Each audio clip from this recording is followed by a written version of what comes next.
ഡോക്ടറെ, വീടിൻ്റെ അകത്ത് മാത്രമേ ഞാൻ നടക്കുന്നുള്ളൂ, എന്നിട്ടും കാൽമുട്ട് വേദന. എങ്ങനെയാ ഈ വേദന ഒന്ന് കുറയ്ക്കാൻ പറ്റുക? ഈ ഒരവസ്ഥ അത് നിസ്സാരമായി കാണേണ്ട ഒന്നല്ല. മൂവ്മെൻറ്റ്സ് കുറവാകുന്നത് കൊണ്ട് പേശികളിലുണ്ടാകുന്ന ബലക്കുറവ്, അതുപോലെ സന്ധികളിലുണ്ടാകുന്ന അമിതമായ നീർവീക്കം, ഇതെല്ലാം തന്നെ മുട്ടുവേദനയ്ക്ക് കാരണമാകാം. എന്നാൽ തുടക്കത്തിലെ ഇത് ചികിത്സിച്ച് ഭേദമാക്കിയില്ലെങ്കിൽ വളരെയധികം ഗുരുതരമായ ആരോഗ്യ പ്രശ്നങ്ങൾ ഉണ്ടാകാൻ സാധ്യതയുണ്ട്.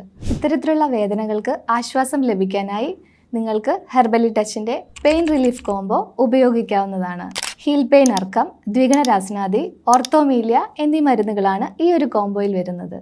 ഇത് സന്ധികളിലുള്ള നീർവീക്കം കുറയ്ക്കുകയും വേദനയ്ക്ക് ആശ്വാസം തരികയും ചെയ്യും. പ്രകൃതിദത്തമായ ഈ മരുന്നുകൾ ഉപയോഗിക്കുന്നതുകൊണ്ട് നിങ്ങൾക്ക് യാതൊരു വിധമായ സൈഡ് എഫക്ട്സും ഉണ്ടാകുന്നതല്ല. അപ്പോൾ ഇന്ന് തന്നെ ഹെർബലി ടച്ചിൻ്റെ പെയിൻ റിലീഫ് കോംബോ വാങ്ങി ഉപയോഗിച്ചു നോക്കൂ.